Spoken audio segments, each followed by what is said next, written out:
I'm Gail Berry. I'm the founder of Blossom & Berry, and I'm an expert on baby massage and yoga, and I am passionate about the health and well-being of new mums and babies. Now, because we are approaching Mother's Day, I wanted to just share with you 3 top tips that will help you to feel more in touch and more in tune with your mothering instinct. Now, the journey into motherhood for every single woman is completely different. There is definitely no vanilla flavoured parenting or mothering. So everybody's experience will be completely different. Now, one of the things that we can do to help us feel more in tune with our mothering instinct is to use an amazing hormone that is produced by the body called oxytocin. Now, you might have heard of oxytocin if you went to antenatal classes. It's the hormone that helps to contract your uterus to prepare your body to give birth. So it's very important in the birthing process. And postnatally, it's also the hormone that helps to develop your milk supply and control your milk letdown when your baby suckles at your breast, and it also helps to contract your womb and shrink your uterus back to its pre-pregnancy size. So it's an absolutely crucial hormone for your body to make a physical recovery, but what's often not talked about is why it's so important for your mental and emotional state of mind as well. Because oxytocin is known as the love hormone or the mothering hormone. It helps to promote feelings of altruism, feelings of caring for your baby, feelings of wanting to nurture your baby and yourself. It's what helps to create a little love mother bubble, if you like, with your baby, where you feel completely comfortable putting the health of you and your baby first. So it's a great one to cultivate, but in today's society, we can be a little bit oxytocin starved, to be honest, because one of the ways that oxytocin is produced is through touch.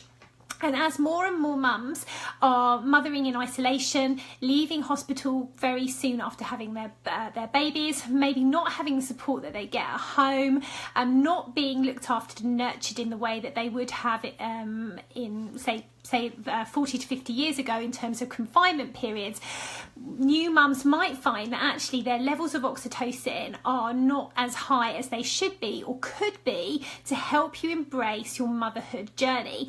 So what I wanted to do today is to give you 3 ways that you can help to boost oxytocin in your life and help to get that mothering love hormone flowing. And the end result should be that you feel more relaxed yourself. You should feel more able to sleep better, to rest better. Your body will absorb nutrients in a more effective way. It boosts your immune system, and it also helps your brain just kind of accept some of the challenges that you experience in motherhood by just changing your perception and your mindset. It's what actually causes what is known as baby brain, which sometimes people look at quite negatively as being ditzy or scatty or forgetful, but actually baby brain and the presence of oxytocin in your system allows you to get that emotional connection with your baby, to feel more empathetic towards people. That might be why you suddenly feel more emotional and you're crying more, or maybe things on the TV upset you.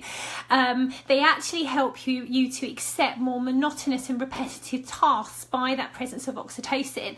So oxytocin is just absolutely crucial to help us fully express ourselves as mothers.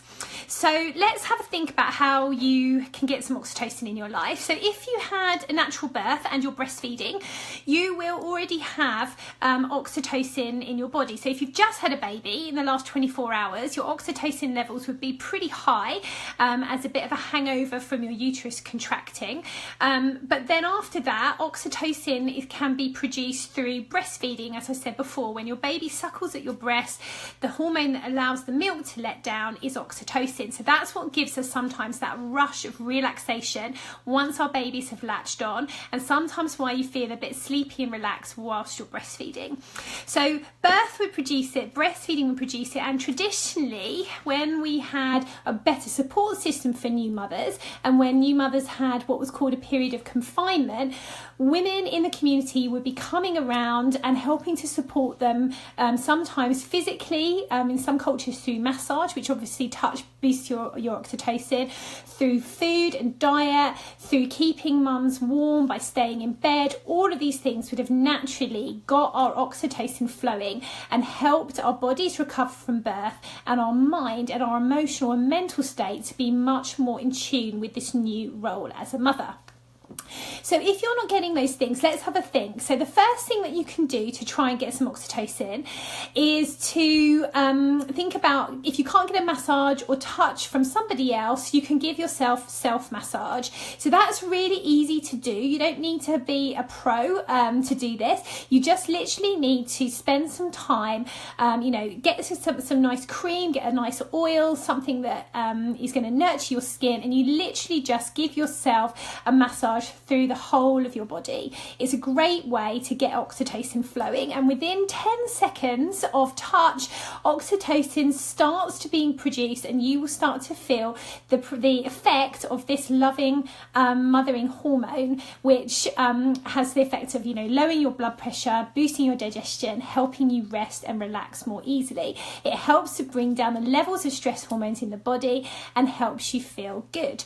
So that's one thing you can do, so some self-massage. Another way of getting some touch is like put some lovely conditioner on your hair, some coconut oil on your hair, give yourself a scalp massage, you'll also get that touch flowing. Or maybe paint your nails, paint your fingernails, do some body brushing. Anything which stimulates your skin will start to produce oxytocin. So that's the first thing. The second thing would be to make sure that you're warm. So being in warm conditions produces oxytocin. So get yourself in some nice comfy clothes. Don't worry about getting dressed in the morning. Put on your comfy pajamas, your slippers, get a blanket, cover you and your baby, snuggle under the duvet. All of those things, keeping the body warm, helps to produce oxytocin.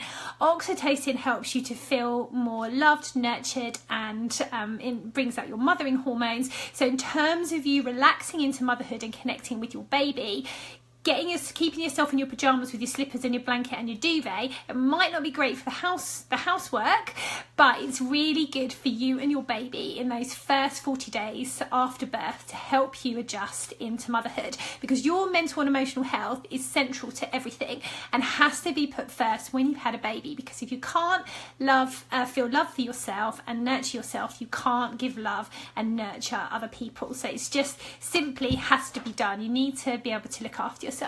So warmth is another one as well. And then diet too. Studies have shown that fatty foods help the body to produce more oxytocin. So again, warming foods with good fat, healthy fats can help to change your mood, help you feel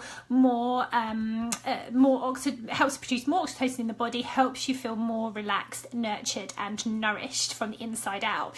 So so like a foot massage, give yourself a foot massage, getting a really big blanket and making yourself some really delicious soup. All of those things would be oxytocin boosting. And then on top of that is also a piece of advice which I would give to everyone, which is also don't listen to me in terms of what I think would make you feel happy, loved and nurtured. Listen to yourself and write down all of the things that would make you happy right now and do those. So even though I've just told you here are 3 scientifically proven ways to boost oxytocin, doing anything that makes you happy, relaxed, feel loved, celebrated and gives you that sense of well-being will also help to change your mood and reduce stress hormones and help to boost oxytocin. So there's some things you can do for yourself. Then the other things that you can do involve other people. So the second one is doing some baby massage with your baby. Now you probably knew that I was going to say that. Hi everyone.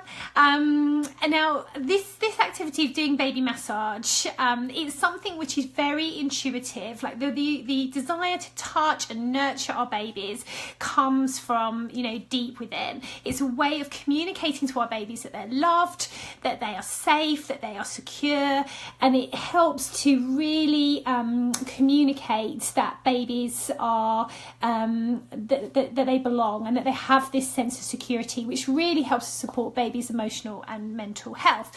Now, I could talk about this in a lot of detail, but I'm not going to today. I'm just going to focus on what happens when you touch your baby in terms of oxytocin.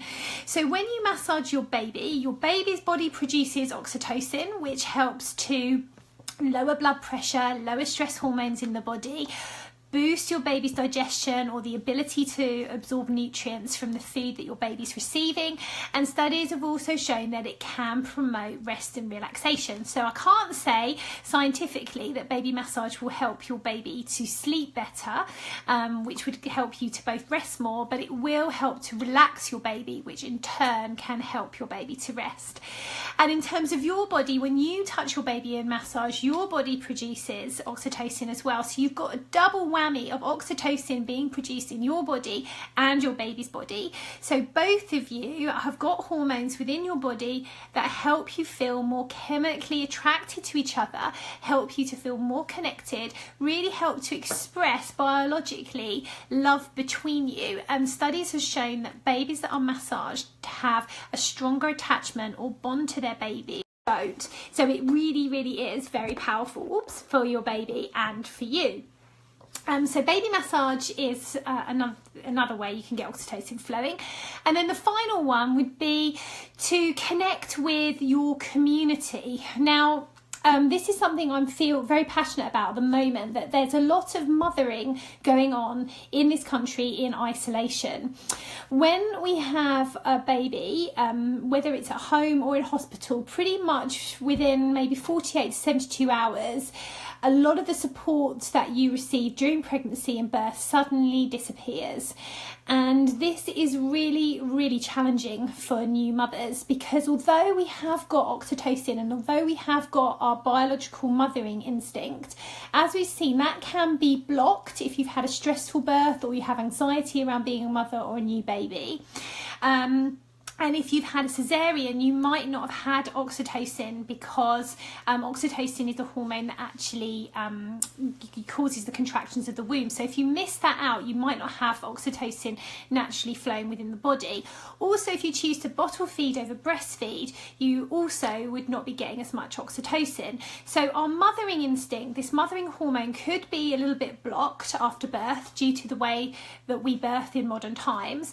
And then on top of that, if you don't have any mothers to observe, to learn from, to share with, to express your feelings to, if you don't have that community or support network, you don't have any point of reference to be able to learn how to do things like breastfeeding, like how to look after your baby. All of those things, those things need to be learnt within a community setting and by women sharing with women and from experiences. So those two things together can be really, really limiting on our capacity to feel empowered as mothers, and it's something that I really want to work towards changing. So by connecting with your community, by calling up your mum, your best friend, your auntie, your girlfriends, or speaking to your local health visitor to get connected to a group, you can get a lot of the things that you need to help to boost your oxytocin. So physically, by being in a group, we're social animals, we like to be with other people. That can help us to feel more relaxed, more connected, and boost our oxytocin. Things like eye contact shown to help to boost oxytocin. If someone's sitting and giving you a cuddle or holding your hand or just holding space for you, there's some physical connection that will produce oxytocin. Even a nice warm cup of tea, that's warmth going into the body. Again, that feeling of being nurtured. We can't nurture and love other people if we don't love ourselves as new mothers. So getting that support from the community can really help to boost your oxytocin and give you that sense of learning from other mothers holding space for you, where you can express your needs, your experiences without judgment, and it's so nourishing and beneficial beneficial for your mind and your soul. So we can't underestimate the power of community to help to boost our well-being and our mental and our emotional health as well.